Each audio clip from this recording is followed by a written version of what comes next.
Complex number class 11th का lecture third. ठीक है, और लेक्चर थर्ड में हम लोग क्या पढ़ेंगे, तो पोलर फॉर्म। ठीक है, पोलर फॉर्म। और इसके नीचे तो डिस्क्रिप्शन में जाकर के आप पिछला वीडियो देख सकते हैं। ठीक है, लेक्चर 1 और लेक्चर 2, राइट। तो आज हम लोग देखेंगे लेक्चर 3 और ये है पोलर फॉर्म आज का अपना टॉपिक। ठीक है, तो ये पोलर फॉर्म क्या होता है, तो z is equal to r cos theta plus i r sine theta, right. इसको एकदम याद रखना है, आर कॉस थीटा। तो ये कार्टेशियन कोऑर्डिनेट में एकदम क्या होता है, किसी भी एकदम पॉइंट का हम लोग एड्रेस दिखाते हैं या फिर उसका लोकेशन दिखाते हैं या उसका पोजीशन दिखाते हैं। तो एकदम किसी भी एकदम पॉइंट का हम लोग उसका एड्रेस या फिर लोकेशन या फिर पोजीशन कैसे एकदम दिखाते हैं, तो एक्स एक्सिस में जैसे ये 4,3 है, तो इसका मतलब क्या हो गया कि एक्स में एकदम 4 जाओ और फिर वाई में एकदम 3 जाओ, तो उस पॉइंट पे हम लोग आ जाएंगे पी 4,3, और ये होता है एक्स, वाई। तो हम किसी भी एकदम पॉइंट को एक्स, वाई को एकदम दिखाने के लिए यहाँ ओरिजिन से, ये ओरिजिन से हम लोग, ठीक है, जाएंगे 4,3, तो ओरिजिन से एकदम 4 डिस्टेंस, फिर वहां से 3 डिस्टेंस। तो ये एकदम 9th 10th में एकदम आता है ना, तो इसको हम लोग बोलते थे कार्टेशियन कोऑर्डिनेट।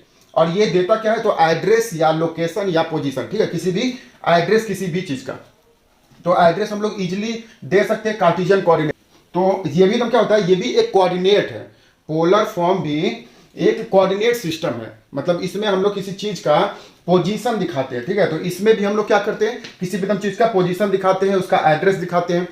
तो कैसे हम दिखाते हैं, तो इसमें हम लोग देखो, यहां पे एकदम क्या चाहिए था, एक्स और वाई, लेकिन यहां पे एकदम क्या चाहिए, आर और थीटा। रेडियस चाहिए, मतलब उसका डिस्टेंस चाहिए, आर का मतलब कितने डिस्टेंस पे है और थीटा का मतलब कितने एंगल पे है जाना है। तो कैसे आता है प्लेन, तो उनका टारगेट उनका सेट किया जाता है कि देखो यहां से तुमको या तो एकदम सीधे चले जाओ 40 किलोमीटर, ठीक है, और फिर वहां से जा करके ऐसा घूम जाना 30 डिग्री। अपना अपना जैसे टारगेट यहां पे है, ठीक है, दिल्ली यहां पे है और वो यहां से एकदम चला, तो एकदम कैसे एकदम जाएगा, उनको एकदम दे दिया जाता है कि देखो दिल्ली का डिस्टेंस यहां से 50 किलोमीटर, ठीक है, एकदम 500 किलोमीटर है, जितना भी हो। तो यहां से दिल्ली का डिस्टेंस 500 किलोमीटर है, लेकिन कितने डिग्री पे, तो यहां से 40 डिग्री पे जाओगे तो, ठीक है। तो वो एकदम प्लेन वाला एकदम क्या करेगा, अपने प्लेन को 40 डिग्री पे एकदम मोड़ देगा, और 40 डिग्री पे टर्न करने के बाद क्या करेगा, 500 किलोमीटर एकदम चला जाएगा, और 500 किलोमीटर आते अपने प्लेन को लॉन्च कर देगा। ठीक है, वहां प्लेन को रख लेगा। तो ऐसे हम लोग भी किसी भी पॉइंट का पोजीशन दिखा सकते हैं। ठीक है, और ये मिलिट्री में ज्यादा यूज करते हैं नेवी वाले, मिलिट्री वाले, कि हाँ यहां से इतना किलोमीटर जाना है और फिर ये इतने डिग्री पे जाना है। तो इसमें हम लोग क्या दिखाते हैं, डिस्टेंस और एंगल। और इस कार्टेशियन कोऑर्डिनेट में, तो कार्टेशियन कोऑर्डिनेट में हम लोग सिर्फ एक्स और वाई दिखाते हैं। एक्स और वाई मतलब हॉरिजॉन्टल, एक्स का मतलब हॉरिजॉन्टल और वाई का मतलब वर्टिकल, मतलब हॉरिजॉन्टली कितना जाना है और वर्टिकली कितना जाना है। ठीक है, और यहां पे भी हम लोग क्या करते हैं, एड्रेस दिखाते हैं, लेकिन कैसे, डिस्टेंस और एंगल के मेजर करके। ठीक है, आर का मतलब डिस्टेंस और थीटा का मतलब उसका एंगल। तो कैसे हम लोग दिखाएंगे, तो यहां से हम लोग इसका थीटा और आर का मतलब डिस्टेंस में बता देंगे कि देखो यहां से हम चलना है, तो यहां से जैसे मान लो कि ये एकदम दिखाना है, ठीक है, 5,60, तो एकदम कैसे एकदम दिखाएंगे 5,60 को, तो 5,60 का मतलब हो गया कि यहां से 5 किलोमीटर चले जाओ और फिर 60 डिग्री पे मुड़ जाओ, या फिर यहां से 60 डिग्री पे टर्न कर जाओ और फिर 5 किलोमीटर चले जाओ। कैसे भी हम जा सकते हैं। तो वो लोग कैसे करते हैं, प्लेन वाले यहां से 60 डिग्री पे पहले टर्न कर लेंगे और फिर 5 किलोमीटर चले जाएंगे आगे अपने टारगेट पे।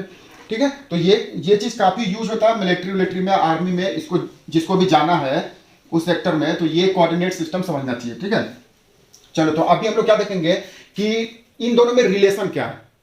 तो इन दोनों में जो एकदम रिलेशन है ना, वही एकदम देता है पोलर फॉर्म में z is equal to r cos theta. ठीक है, क्योंकि हम लोग पहले से एकदम जानते हैं कि जेड को हम लोग कैसा लिख सकते हैं, तो जेड को हम लिख सकते हैं जेड को हम लोग लिख सकते हैं एक्स प्लस आई वाई। ठीक है, ए प्लस आई बी के फॉर्म में, ए प्लस आई बी के फॉर्म में, और इसी को हम लोग लिख सकते हैं एक्स प्लस आई वाई। ठीक है, तो ऐसा हम लोग लिखते हैं पोलर फॉर्म को, ए प्लस आई बी के फॉर्म में या फिर एक्स प्लस आई वाई के फॉर्म में। यहां पे एक्स और वाई क्या है, एक्स और वाई है कार्टेशियन कोऑर्डिनेट, और यहां जो आर कॉस थीटा है और फिर आर साइन थीटा है वो क्या है, कोऑर्डिनेट पोलर का। तो इन दोनों में रिलेशन भी है कुछ, तो क्या रिलेशन है जरा हम लोग देख लेते हैं, ठीक है।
ठीक है, तो एकदम ध्यान देना इस बार।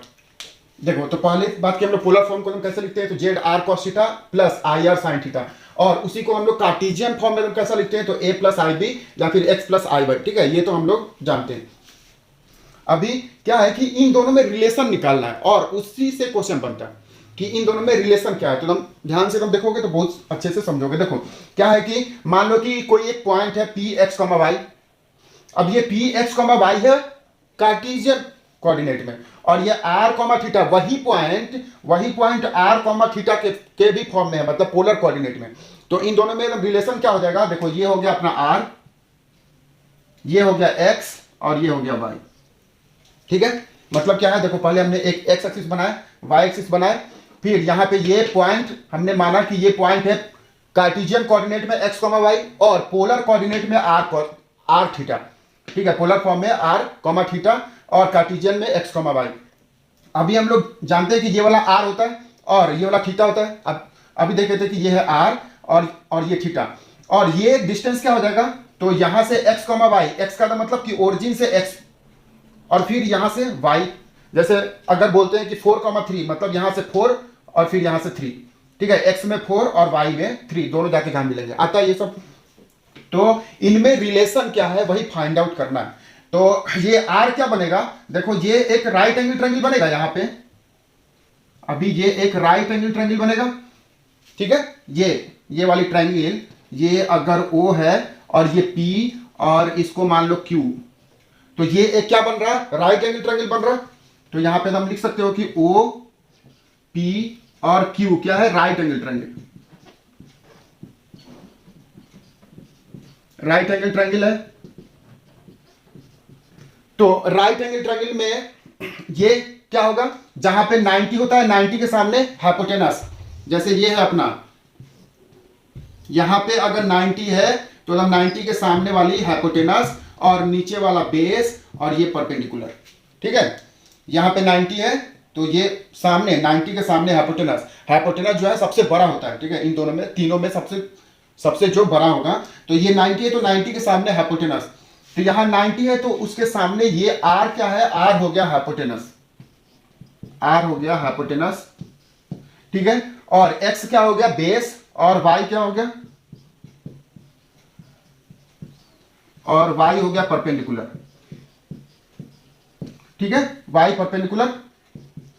तो अभी हम लोग क्या निकालेंगे, यहां से निकालेंगे हम लोग साइन थीटा। तो पहले से मालूम है ना कि एकदम साइन थीटा क्या होता है, क्लास 10th में पढ़े, sine theta perpendicular upon hypotenuse, perpendicular upon hypotenuse. तो यहां से हम परपेंडिकुलर क्या है, यहां पे परपेंडिकुलर की जगह क्या है, परपेंडिकुलर की जगह वाई, मतलब साइन थीटा की वैल्यू क्या हो जाएगा, वाई अपॉन हाइपोटेनस कितना है, वाई अपॉन आर, ठीक है। तो और कॉस थीटा की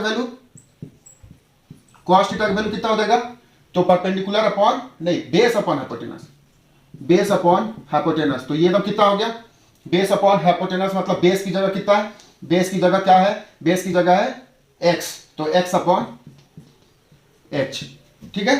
तो हम लोग क्या देखें कि ये जो है एक राइट एंगल ट्रायंगल कर रहा, और 90 जहां पे है उसके सामने हाइपोटेनस, 90 के सामने इस हाइपोटेनस, नीचे बेस और ये परपेंडिकुलर। ठीक है, तो अपने को मिल गया बेस, परपेंडिकुलर और हाइपोटेनस। तो हम लोग यहां से साइन थीटा और कॉस थीटा का वैल्यू निकाल लिए। ठीक है, तो मैं यहां पे लिख देता हूं कि साइन थीटा का वैल्यू कितना है। तो इसीलिए साइन थीटा का वैल्यू आ गया, साइन थीटा इज परपेंडिकुलर, तो the perpendicular is y upon r, और कॉस थीटा का वैल्यू, कॉस थीटा का वैल्यू आ गया x अपॉन आर। ठीक है, कॉस थीटा का वैल्यू भी मिल गया x अपॉन में आर। अभी हम लोग क्या करेंगे, बेस अपॉन, अभी हम लोग ये पहले से हम लोग जानते हैं ना, क्लास 10th में तो पढ़ रखे हैं क्या, sine square theta plus cos square theta is equal to 1। ये ना फॉर्मूला हम लोग क्लास 10th में पढ़ रखे हैं, sign square theta plus cos square theta is 1। अभी हम लोग यहीं से इसमें क्या करेंगे, साइन थीटा का वैल्यू तो रख देंगे। तो साइन थीटा का वैल्यू कितना है, y upon r, y upon r, और फिर उस पे स्क्वायर है तो स्क्वायर। ठीक है, फिर प्लस यहां पे कॉस स्क्वायर, मतलब कॉस की जगह कितना है, x अपॉन आर, तो x अपॉन आर, कॉस का वैल्यू हो गया x अपॉन आर, और फिर उसका स्क्वायर इज इक्वल टू 1। इसको जब हम लोग सॉल्व करेंगे तो ये कितना हो जाएगा, y का स्क्वायर अपॉन आर का स्क्वायर प्लस x का स्क्वायर अपॉन में आर का square, this is equal to 1। ठीक है, और यहां से कॉमन ले लेंगे, या फिर आर स्क्वायर से सबको मल्टीप्लाई कर देंगे। तो इसको आर स्क्वायर से मल्टीप्लाई करेंगे तो वाई स्क्वायर बचेगा, प्लस इसको आर स्क्वायर से मल्टीप्लाई करेंगे तो एक्स स्क्वायर बचेगा, और इसको हम लोग आर स्क्वायर से मल्टीप्लाई करेंगे तो आर स्क्वायर। ठीक है, या फिर एलसीएम ले लिए, जैसे तुम समझो। ठीक है, एलसीएम मतलब ले लिया हम लोग, या फिर सब में आर स्क्वायर से मल्टीप्लाई कर दिए। ठीक है, तो इसको आर स्क्वायर से मल्टीप्लाई करेंगे, इसको भी आर स्क्वायर से मल्टीप्लाई करेंगे, और इसको भी आर स्क्वायर से मल्टीप्लाई करेंगे, या फिर एलसीएम ले लेंगे, आपको जैसा लगता हो। तो ये x square plus y square equal to r square हो गया। अभी हम लोग इससे पहले क्लास में, अच्छा तो यहां से आर का वैल्यू हम क्या आएगा, रूट लगा देंगे, तो आर का वैल्यू बन जाएगा, रूट लगा दो, यहां से आर का वैल्यू रूट, और इसको पहले हम लोग लिख लेते हैं, तो x square plus y square. ठीक है, तो आर का वैल्यू यहां से रूट के अंदर x square plus y square, और ये एकदम क्या होता है, root under x square plus y square क्या होता है, मॉडुलस। ठीक है, मॉडुलस, ये हम लोग पहले क्लास में एकदम पढ़ रखे हैं। ठीक है, इसलिए मैंने बोला था कि जाकर के उसको देखो पहले, जो लोग भी एकदम नहीं देखे। देखो आर का value root under x square plus y square जो होता है, मॉड होता है, यानी कि तो मॉड को हम लोग कैसे लिखते हैं, तो मॉड ऑफ जेड। ठीक है, तो यहां से आर का जो ना वैल्यू आया, root under x square plus y square is modulus, modulus का मतलब मॉड जेड, ये जेड पे मॉड लगा दिए। ठीक है, मॉड इज ऑलवेज पॉजिटिव। और थीटा का वैल्यू क्या होता है, आर तो हम लोग समझ गए, थीटा को हम लोग क्या बोलते हैं, तो हम थीटा को अलग अलग बुक में अलग अलग नाम से बोला भी जाता है। जैसे कहीं कहीं इसको हम लोग बोलते हैं आर्गुमेंट,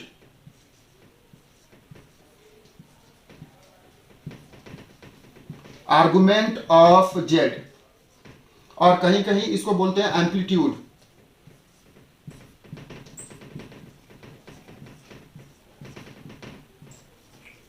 ठीक है, आर्गुमेंट या एम्पलीट्यूड, राइट है।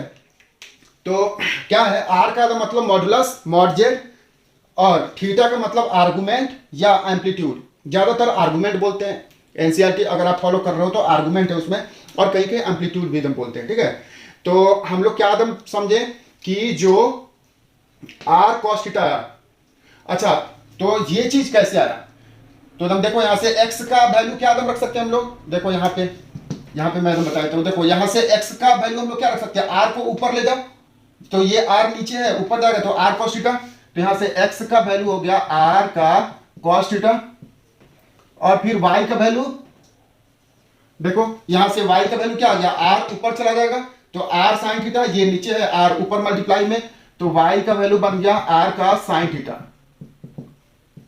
ठीक है, तो अभी जरा तुम देखो क्या बन गया, देखो एक ये तो हम लोग पहले से जानते हैं कि जेड क्या होता है, कॉम्प्लेक्स नंबर हम लोग कैसे लिखते हैं, तो कॉम्प्लेक्स नंबर होता है a प्लस आई बी, या फिर x a की जगह x प्लस आई वाई। ठीक है, अभी क्या है, देखो x की जगह हम लोग क्या रख सकते हैं, r cos थीटा, तो x की जगह रख दो r cos थीटा, y की जगह r sin थीटा, तो r sin थीटा। ठीक है, तो यहां से अपने को एकदम क्या मिला कि जो पोलर फॉर्म है और वो कार्टेशियन फॉर्म, दोनों में रिलेशन है। क्या कि जो एकदम कार्टेशियन कोऑर्डिनेट में जो एकदम x होता है वो एकदम पोलर फॉर्म में क्या होता है, r का cos थीटा। फिर जो एकदम कार्टेशियन कोऑर्डिनेट में y होता है वो एकदम पोलर फॉर्म में r का sin थीटा। और ये काफी इंपॉर्टेंट है, फिजिक्स में इतना मिलने वाला है, चाहे तो जो भी लो। ठीक है, फिजिक्स में बहुत सारी चैप्टर में, जैसे आप वर्क एनर्जी पावर पढ़ोगे, फोर्स पढ़ोगे, या फिर कोई सा भी एकदम काइनेमेटिक एकदम पढ़ोगे, फ्रिक्शन पढ़ोगे, तो ये इतना इंपॉर्टेंट आने वाला है। ठीक है, रोटेशन चैप्टर पढ़ोगे, कोई भी एकदम चैप्टर पढ़ोगे ना, तो उसमें क्यों, क्योंकि उसमें ये दोनों को एक साथ लिखते हैं। ठीक है, फिजिक्स में ये जो पोलर कोऑर्डिनेट है और कार्टेशियन कोऑर्डिनेट, ठीक है, बहुत सारे बच्चे लोग एकदम नहीं एकदम समझते हैं, लेकिन बस वो लोग एकदम याद कर लेते हैं कि अच्छा x का मतलब r cos थीटा और y का मतलब r sin थीटा। लेकिन ये एकदम कैसे होता है ये मैंने आपको बता दिया। ठीक है, एकदम कैसे एकदम होता है, तो पहली बात कि ये x y होता है और ये r थीटा होता है। अभी ये x का मतलब ये y हो गया ये, और ये r हो गया। इसको हम लोग क्या लिख सकते हैं, तो इस राइट एंगल ट्रायंगल में r हो गया हाइपोटेनस, x हो गया बेस और y हो गया परपेंडिकुलर, राइट है। फिर यहां से sin थीटा पहले से हम लोग जानते हैं क्या कि sin थीटा क्या होता है, perpendicular upon hypotenuse, sine perpendicular upon hypotenuse. cos theta क्या हो जाएगा, बेस अपॉन हाइपोटेनस, तो हम cos बेस अपॉन हाइपोटेनस, नीचे वाले को हम लोग बेस बोलते हैं, तो बेस अपॉन हाइपोटेनस। साइन का मतलब परपेंडिकुलर अपॉन हाइपोटेनस। अभी यहां से sine square plus cos square 1 होता है, ये हम लोग छोटी क्लासेस से हम जानते हैं। तो यहां पे हमने वैल्यू रख दिए, स्क्वायर कर दिए, और यहां से ये मिल गया, और आर का वैल्यू मॉडुलस मॉड जेड, और थीटा को हम लोग बोलते हैं एम्पलीट्यूड। ठीक है, इसको जरूर पॉज करके इसको नोट बना लेना और इसको एकदम समझ लेना, क्योंकि ये फिजिक्स में भी एकदम बहुत ज्यादा काम आता है। ठीक है, और इसमें मैथ्स में अब ये क्वेश्चन कैसे मिलते।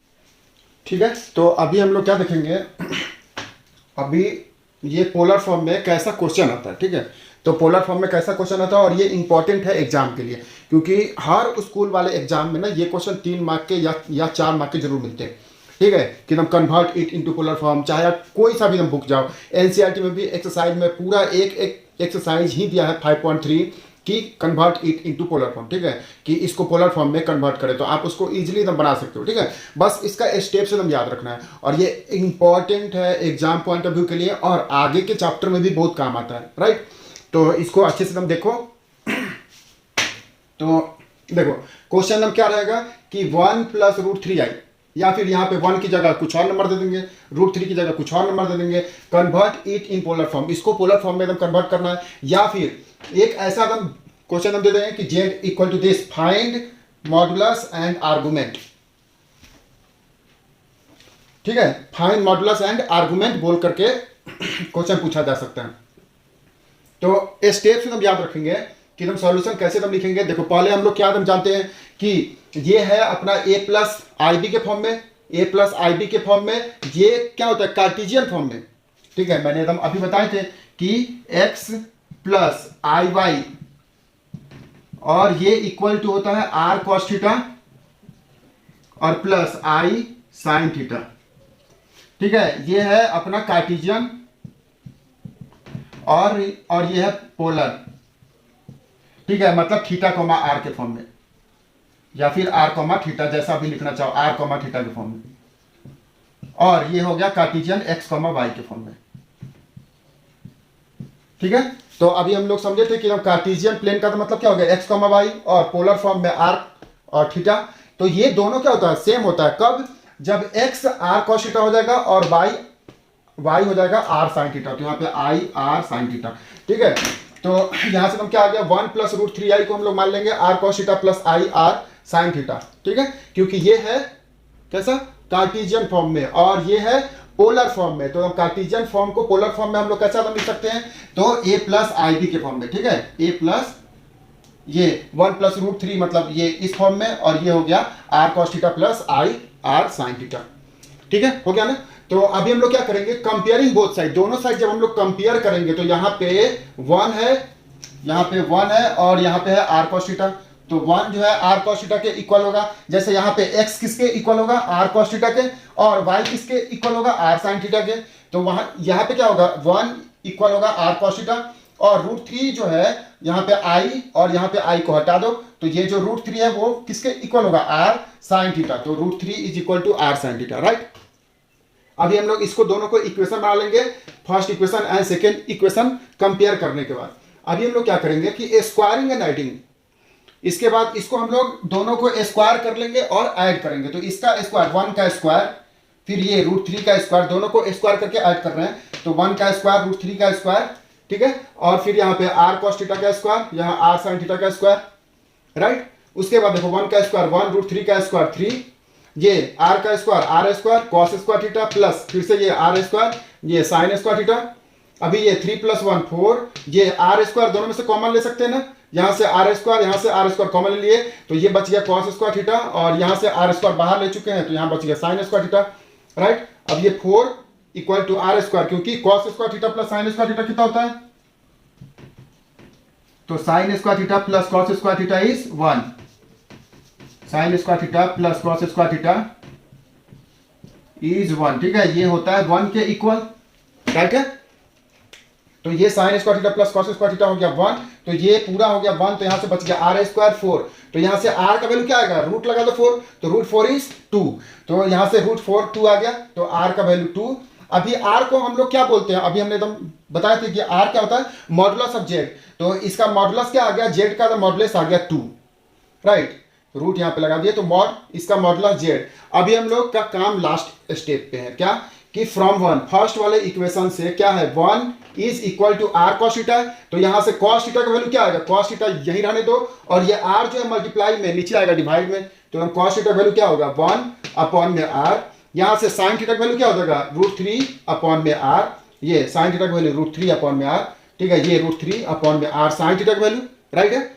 चलो तो ये एकदम इतना आ गया, थीटा का वैल्यू हो गया 60 डिग्री, यहाँ से मालूम है ना, cos थीटा अगर 1/2 है तो हम cos थीटा 1/2 कब आता है, क्लास 10th में याद करो, cos थीटा 1/2, cos थीटा 1/2 कब आएगा, cos थीटा 1/2, तो तुम sin 30 पे 1/2, और तुम cos का 60 पे 122, ठीक है, तो cos 60 पे 1/2 आता है, और sin में 30 पे, क्लास 10th में याद करो, sin का 30 पे 1/2 और cos के 60 पे 1/2, वैसे ही cos के 30 पे इक्वल टू कितना, cos 30 पे √3/2, और ये क्या हो जाएगा sin के कहां पे 60 पे, ठीक है। तो ये ट्रिक से थोड़ा याद कर सकते हो कि cos 60 पे 1/2, sin का 30 पे 1/2, cos का 30 पे √3/2 और sin के 60 पे 1/√3/2। देखो ये 60 + 30 90, ये 30 + 60 90, ये सब हम लोग अच्छे से समझेंगे जब हम लोग ट्रिगोमेट्री पढ़ेंगे, तो ये सब एकदम बिल्कुल अच्छे से बताएंगे, राइट। तो अभी क्या है, यहां से cos थीटा का वैल्यू हम लोग निकाल लिए 1/r, यहां से sin थीटा का वैल्यू निकाल लिए √3/r, और ये r का वैल्यू यहां से हम लोग रख दिया, r का वैल्यू 2, तो √3/2, यहां से 1/2, और यहां से cos थीटा 1/2, तो हम cos थीटा जो है 1/2 कब आएगा, जब हम थीटा का वैल्यू 60 होगा, जब थीटा का वैल्यू 60 होगा, यहाँ पे cos थीटा अगर 1/2 है तो हम थीटा की जगह 60, यहाँ पे sin थीटा अगर √3/2 है तो थीटा का वैल्यू 60 डिग्री, ठीक है, sin 60 पे, sin का 60 पे √3/2, तो इसलिए थीटा क्या होता है, थीटा आर्गुमेंट बोलो या एम्पलीट्यूड, और ये आ गया 60 डिग्री, ठीक है। तो ऐसे क्वेश्चन में पूछे जाते हैं कि फाइंड आर्गुमेंट एंड एम्पलीट्यूड, तो आर्गुमेंट यहां से हम निकाल लोगे, ये आर्गुमेंट और ये इसका मॉडुलस, ठीक है, तो मॉडुलस यहाँ पे और ये आर्गुमेंट, तो ये इंपॉर्टेंट क्वेश्चन है, लेकिन ये तो काफी इजी क्वेश्चन है, इसी में बहुत सारी चेंज करके तुम बना सकते हो। यहाँ पे अगर हम लोग माइनस अगर लगा दे तो कुछ और आंसर आएगा, ठीक है। यहाँ पे अगर माइनस अगर लगा देते हैं तो स्टेप्स तो बिल्कुल सेम रखेंगे, बस यहाँ पे प्लस ही रहेगा, सॉरी यहाँ पे ना प्लस रहेगा, यहाँ पे माइनस हो जाएगा, ठीक है। तो यहाँ पे माइनस कर लो, तो अब क्या आ गया, देखो 1 - √3i। अभी हम लोग क्या करेंगे, स्टेप बिल्कुल सेम रहेगा, ठीक है, स्टेप सेम रखेंगे, क्या है कि 1 - √3i को हम लोग मानेंगे कि let this is equal to r cos theta plus i r sin theta. अभी यहां से हम लोग जब हम कंपेयर करेंगे, ठीक है, सेम स्टेप, तो कंपेयर करेंगे तो क्या होगा, 1 is equal to r cos theta, फिर से यहां पे प्लस -√3, ठीक है, इसको हम लोग क्या लिखेंगे, 1 + -√3 और i। तो अभी जरा तुम कंपेयर करो तो तुम क्या आएगा, देखो r cos थीटा की जगह 1 और फिर r sin थीटा की जगह -√3, तो r यहां से आ जाएगा -√3, राइट है। इसको एकदम समझ में जाना है। देखो क्या है कि इसमें ना बहुत सारा हम चेंज करके पूछ सकते हैं, दोनों जगह माइनस दे दें, फिर एक बार -1 + √3, दोनों जगह माइनस दे दें, तो बहुत सारे क्वेश्चन बन सकते हैं 4 टाइप के, तो वो हम लोग देखेंगे। तो यहां से 1 आ गया r cos थीटा, 1 आ गया r cos थीटा, फिर ये -√3 ऐसा हम लोग लिखेंगे ना इसको, तो यहां से -√3, ठीक है। देखो ये पहले इसको पहले तुम समझ लो, ये 1 फिर ये प्लस -√3 आई, ठीक है ना, कोई दिक्कत नहीं। चलो तो यहां से r cos थीटा का वैल्यू 1 और r sin थीटा का वैल्यू इज -√3, ठीक है। चलो तो यहां से अभी हम लोग फिर से वही स्टेप 1 2 हम डालेंगे, फिर स्क्वायरिंग एंड एडिंग। तो यहाँ पे 1 का स्क्वायर, फिर ये -√3 का स्क्वायर, ये 1 का स्क्वायर, ये -√3 का स्क्वायर, फिर ये तो एकदम सेम रहेगा r cos थीटा का स्क्वायर, r sin थीटा का स्क्वायर, ये पूरा सेम रहेगा। यहाँ से r स्क्वायर ये बिल्कुल सेम रहेगा ना, इसमें कुछ भी एकदम समझना तो है नहीं, ये हम लोग पहले एकदम समझ चुके हैं। अभी ये देखो 1 का स्क्वायर 1, ये -√3 का स्क्वायर +3, क्योंकि माइनस का स्क्वायर इज माइनस का स्क्वायर प्लस √3 का स्क्वायर 3, 3 + 1 = 4। तो यहाँ से r स्क्वायर, फिर से ये cos स्क्वायर sin स्क्वायर 1 हो गया, तो ये r स्क्वायर का वैल्यू आ गया 4, तो r का वैल्यू √2। तो यहाँ पे भी मॉडुलस क्या आएगा 2, मॉडुलस 2 ही आ गया, लेकिन आर्गुमेंट डिफरेंट हो जाएगा, ठीक है। कैसे? तो हम फ्रॉम 1 फर्स्ट वाले इक्वेशन से जरा हम निकालो यहाँ से, तो cos थीटा का वैल्यू क्या आएगा 1/r, cos थीटा का वैल्यू 1/r, sin थीटा का वैल्यू -√3/r, तो यहाँ पे आ जाएगा -√3/r, ठीक है, -√3/r। तो यहां से आगे sin थीटा का वैल्यू -√3/r, राइट। यहां पे -√3/r का वैल्यू 2 था। तो अभी ये आ गया प्लस में और ये आ गया माइनस में। अब ये साइन, ये तो कॉस हो गया पॉजिटिव और ये हो गया साइन निगेटिव, ठीक है। तो इसको हम लोग कैसे एकदम समझेंगे, तो इसके आगे देखो, अब ये तो एकदम 60 डिग्री, ठीक है, कॉस 1/2 आ गया, r का वैल्यू 2 डाल दिए, तो ये 1/2 और यहां से -√3/2।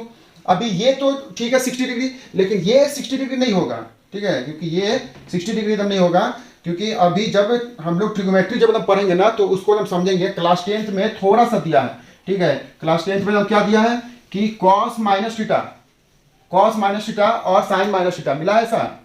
देखो cos के अंदर ये sin के अंदर -θ क्या होता है, मिला है ना, -sin θ, और cos के अंदर -θ, cos के अंदर -θ इज cos का थीटा,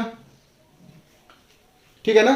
तो इसलिए ये जो है ना दोनों डिफरेंट देगा वैल्यू, ये 60 नहीं देगा, क्योंकि साइन जो है निगेटिव कब होता है, ये अगर जो लोग ट्रिग्नोमेट्री जानते हैं उनको अच्छे से समझेगा, और अगर ट्रिग्नोमेट्री अगर नहीं जानते फिर भी मेरे पास शॉर्टकट है, मैं बता देता हूँ, ठीक है, क्योंकि मैंने तो अभी ट्रिग्नोमेट्री चालू नहीं किए हैं, तो इसलिए मैं क्या करता हूँ कि मैं इसको बिना ट्रिग्नोमेट्री के यूज किए भी बना सकते हैं, वो भी मेरे पास ट्रिक है।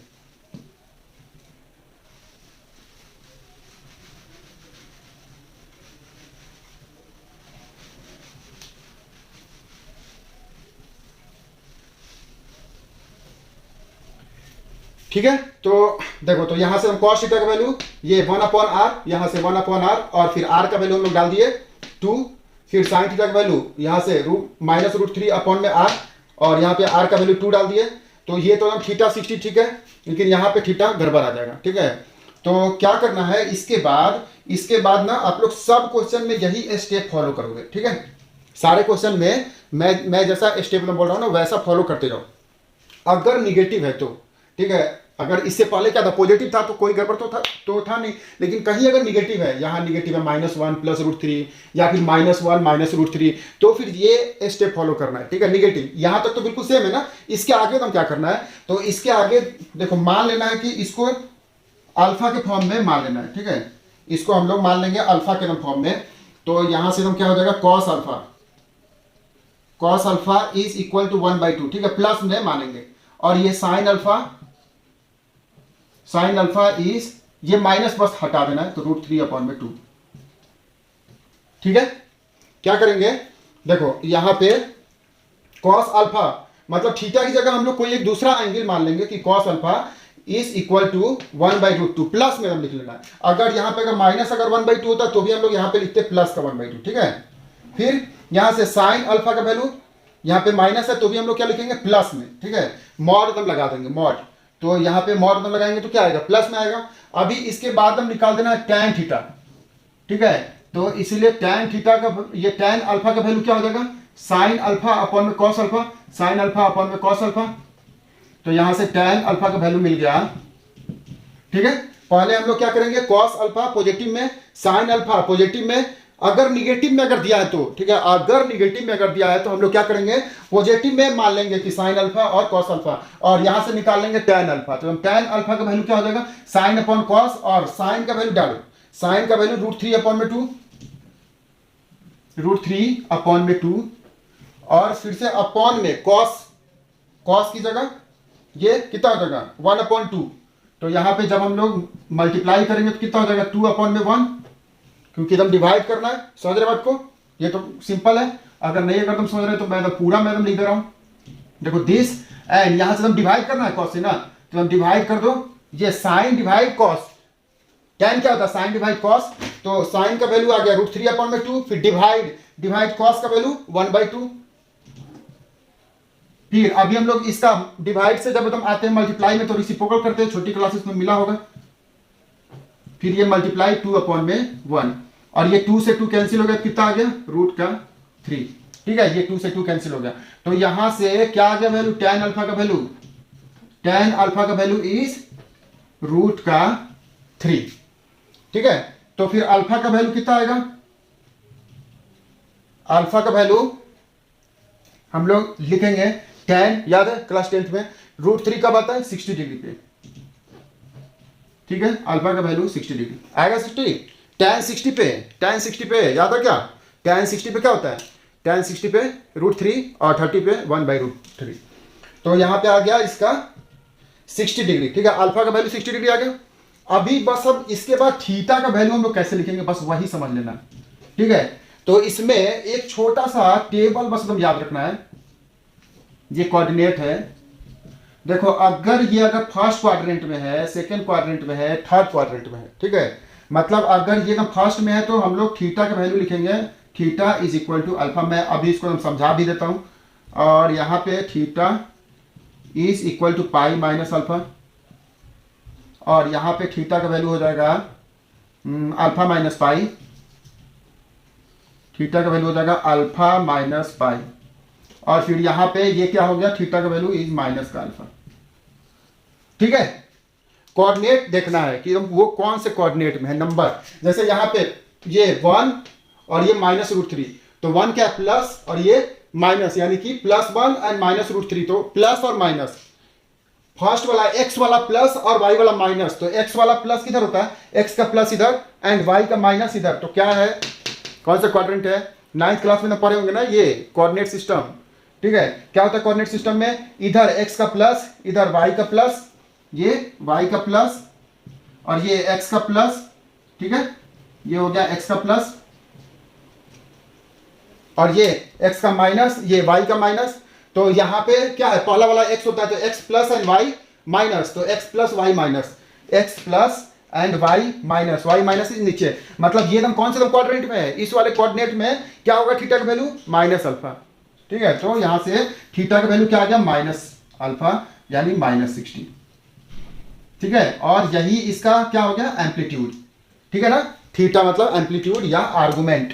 तो पहले तुम क्या करना है, एक बार और तुम समझ लो। देखो यहां तक तो सब कुछ सेम है, मॉडुलस के बाद यहां से ये cos थीटा का वैल्यू निकाले 1/r, sin थीटा का वैल्यू यहां पे √3 अपॉन में r माइनस √3। अभी यहां से cos अल्फा का वैल्यू निकालेंगे, फिर sin अल्फा का वैल्यू निकालेंगे, फिर tan अल्फा का वैल्यू निकालेंगे। तो अल्फा का वैल्यू कितना हो जाएगा, अगर tan अल्फा का वैल्यू √3 है तो अल्फा का वैल्यू कब होता है, tan अल्फा √3, तो अल्फा में हम लोग डालेंगे जब 60 डिग्री। ठीक है, तो थीटा का वैल्यू माइनस अल्फा होगा अगर ये फोर्थ क्वाड्रेंट में होगा। तो यहां पे देखो नंबर क्या है, 1 -√3i। ठीक है, चलो तो ये एकदम काम हो गया खत्म। अगर यहां पे अगर माइनस अगर दिया होता -1 -√3, ठीक है, -1 -√3, तो अभी देखो यहां पे क्या होता है, ये माइनस हम लोग रखते हैं, -1 -√3i। ठीक है, तो -1 -√3i में हम लोग क्या करेंगे, इसको मान लेंगे कि let this is equal to r cos theta plus i r sin theta. फिर ये कंपेयरिंग बोथ साइड, दोनों साइड कंपेयर करेंगे तो -1 ये हो गया -1 is equal to r cos theta, -1 is equal to r cos theta. फिर से ये -√3 is equal to r sin theta.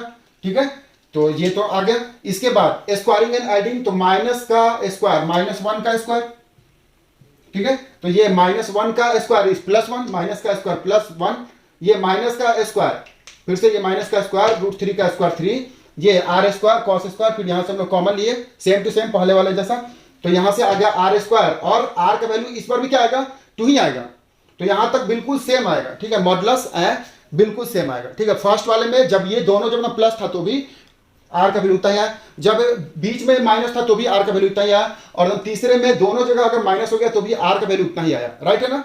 चलो, तो उसके बाद फिर हम लोग क्या लिखेंगे कि फ्रॉम वन, फर्स्ट वाले से, तो फर्स्ट वाले से तो क्या हो गया, देखो आर cos थीटा का वैल्यू -1, तो यहाँ से cos थीटा का वैल्यू क्या हो जाएगा, cos थीटा का वैल्यू होगा -1/r, तो -1/r, cos थीटा का वैल्यू इज -1/r, तो यहाँ से हो गया -1/r का वैल्यू 2, ठीक है, cos थीटा -1/r, -1/r का वैल्यू 2, ठीक है। तो माइनस में है तो हम लोग क्या करेंगे, अल्फा तो मानेंगे, तो cos अल्फा 1/2, फिर से ये sin अल्फा का वैल्यू, sin अल्फा का वैल्यू √3/r, और r का वैल्यू 2, तो यहां से sin अल्फा फिर हम लोग मानेंगे प्लस में, माइनस में है तो प्लस का √3/2, ठीक है। ये स्टेप कब करना, जब ये निगेटिव में है तो sin अल्फा √3/2, अभी tan alpha is sin divided by cos, तो sin डिवाइडेड बाई cos, तो sin डिवाइडेड बाई cos, तो यहां से हम क्या हो जाएगा, sin का वैल्यू कितना है √3/2, फिर cos का वैल्यू 1/2, हम डिवाइड करेंगे तो √3 आएगा, ठीक है। तो यहां से tan अल्फा का वैल्यू √3, तो हम अल्फा का वैल्यू 60 डिग्री। अब इस बार थीटा क्या आएगा, तो इस बार कोऑर्डिनेट देखना है, ठीक है, कोऑर्डिनेट देखो, ये वाला कोऑर्डिनेट कौन सा है, बता सकते कोऑर्डिनेट कौन सा है, जल्द से बताओ क्विक। देखो कोऑर्डिनेट क्या है, ये माइनस और ये माइनस, माइनस एक्स का भी माइनस और वाई का भी माइनस, कौन सा क्वाड्रेंट है, एक्स का माइनस वाई का माइनस, गुड, बताओ, अरे वेरी गुड। देखो ये कौन सा क्वाड्रेंट है, थर्ड क्वाड्रेंट, ठीक है। कैसे, क्योंकि देखो ये एक्स का माइनस एंड वाई का माइनस, ये हो गया एक्स का माइनस और ये हो गया वाई का माइनस, ठीक है। तो x का माइनस एंड y का माइनस कहां पे है, x का माइनस देखो ये क्या है -1 इज x का माइनस, ये क्या है -√3 मतलब y का माइनस, तो x का माइनस y का माइनस, x का माइनस एंड y का माइनस इज x का माइनस हियर एंड y का माइनस हियर, मतलब कौन सा क्वाड्रेंट है, थर्ड क्वाड्रेंट, ठीक है।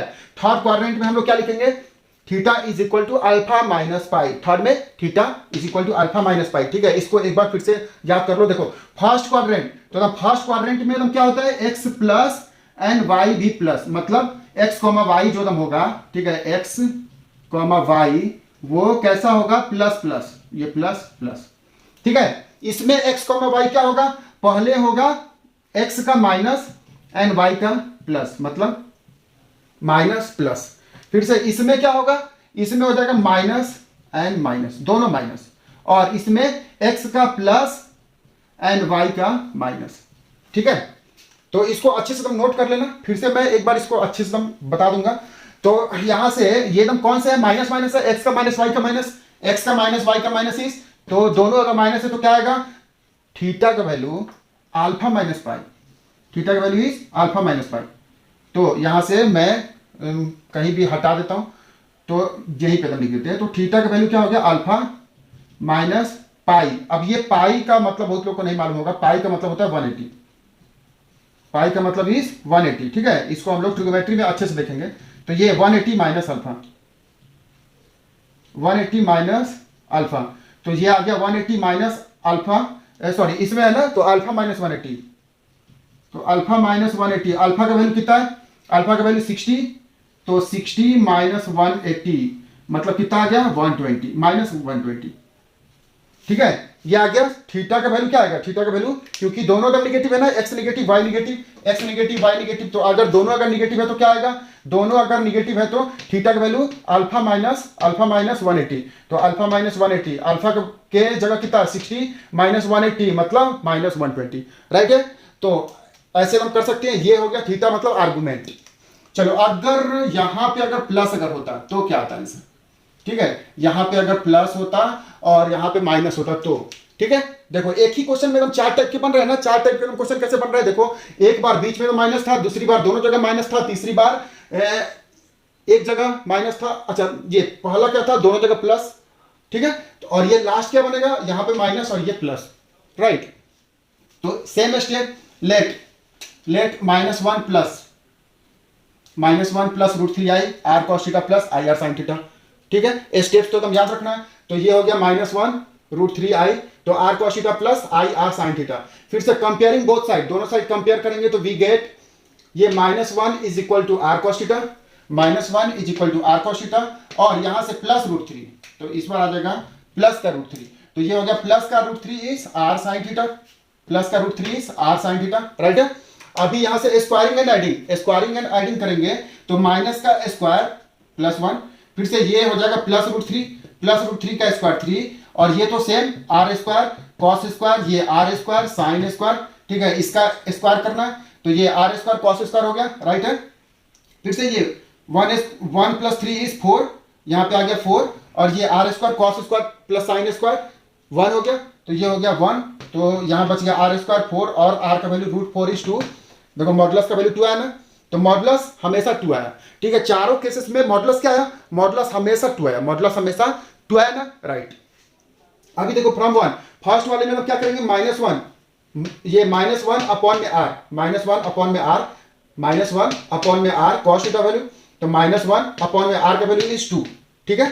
फिर यहाँ पे हम लोग प्लस मान लेंगे, तो cos alpha 1/2, cos alpha plus का प्लस में 1/2, अल्फा पॉजिटिव होता है, तो cos अल्फा यहाँ पे थीटा की जगह अल्फा, प्लस में हम लिखेंगे 1/2। फिर से साइन थीटा का वैल्यू कितना है, तो यहां से हम लिखो साइन थीटा का वैल्यू क्या होगा, √3 अपॉन में r, तो √3 अपॉन में r, ठीक है, तो ये हो गया √3 अपॉन में r, यहां से साइन थीटा का वैल्यू √3, और ये मल्टीप्लाई में तो डिवाइड में √3 अपॉन r का वैल्यू 2 हो गया, ठीक है। तो फिर से साइन अल्फा, ये तो प्लस में, ये तो कोई दिक्कत है नहीं, अगर माइनस में अगर होता तो भी क्या लिखते हैं हम लोग, प्लस में, तो ये cos अल्फा इतना आ गया, sine alpha cos alpha sine alpha मिल गया, तो हम tan alpha sine divided by cos, तो sine divided by cos, sine का वैल्यू √3 अपॉन में 2 डिवाइडेड बाई 1/2, फिर ये इतना आ गया, तो यहां से क्या आ गया, tan alpha is √3, alpha is 60 degree. देखो अगेन अल्फा फिर से 60 आ गया, अभी अल्फा एकदम 60 आ गया, लेकिन ये एकदम कोऑर्डिनेट कौन सी है, देखो x का माइनस एंड y का प्लस। अब बताओ x का माइनस, देखो ये x में है ना पहले, तो x में क्या है माइनस, एंड ये y में प्लस, तो x माइनस वाई प्लस, देखो x में माइनस एंड y का प्लस, कौन से क्वाड्रेंट है बच्चों बताओ, सेकेंड क्वाड्रेंट। तो सेकेंड क्वाड्रेंट में क्या आएगा आंसर, तो सेकेंड क्वाड्रेंट में आ जाएगा 180 माइनस अल्फा, ठीक है, तो 180 माइनस अल्फा, ठीक है, तो ये आ गया 180 माइनस अल्फा, अल्फा की जगह कितना रखेंगे, अल्फा की जगह रखेंगे 60, तो 60 रखेंगे तो कितना आएगा आंसर 120, ठीक है। तो ये यहां पे हो गया आर्गुमेंट मॉडुलस, राइट है। चलो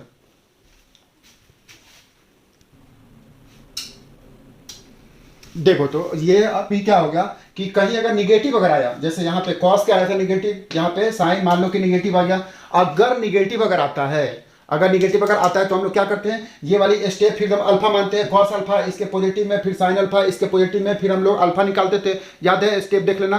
फिर अल्फा निकालने के बाद थीटा हम लोग को निकालना ना, एक्चुअल में क्या है, theta is argument, theta argument होता है, तो थीटा हम लोग कैसे निकालेंगे, तो थीटा निकालने के लिए ये मालूम होना चाहिए।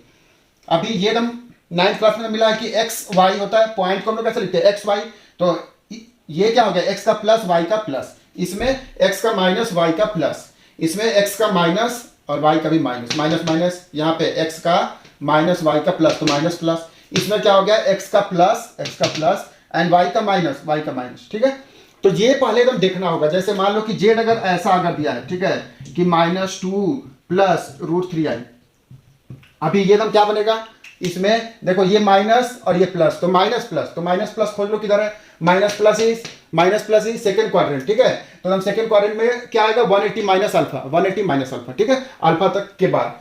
चलो फिर से अगर यहाँ पे अगर दोनों जगह का माइनस अगर होता तो बताओ क्या आएगा, तो दोनों जगह minus, x minus y minus, तो x minus y minus is कौन सा क्वाड्रेंट है ये, इसमें में क्या आएगा अल्फा माइनस 180, ठीक है, अल्फा माइनस 180। अगर यहाँ पे अगर प्लस अगर होता और ये माइनस, तो हम क्या है ये प्लस और माइनस, x में प्लस y में माइनस खोज लो, x में प्लस y में माइनस, x में प्लस y में माइनस, क्या आ गया कौन सा क्वाड्रेंट, ये क्या आएगा माइनस अल्फा, ठीक है, माइनस अल्फा। तो इस टाइप के क्वेश्चन 4 मैंने और क्वेश्चन बता दिए ना, 4 पहले बताए और 4 ये बता दिए, 8 क्वेश्चन हो गया, एनसीईआरटी के तुम सारे क्वेश्चन बना सकते हो, ठीक है। फिर हम लोग मिलते हैं आगे।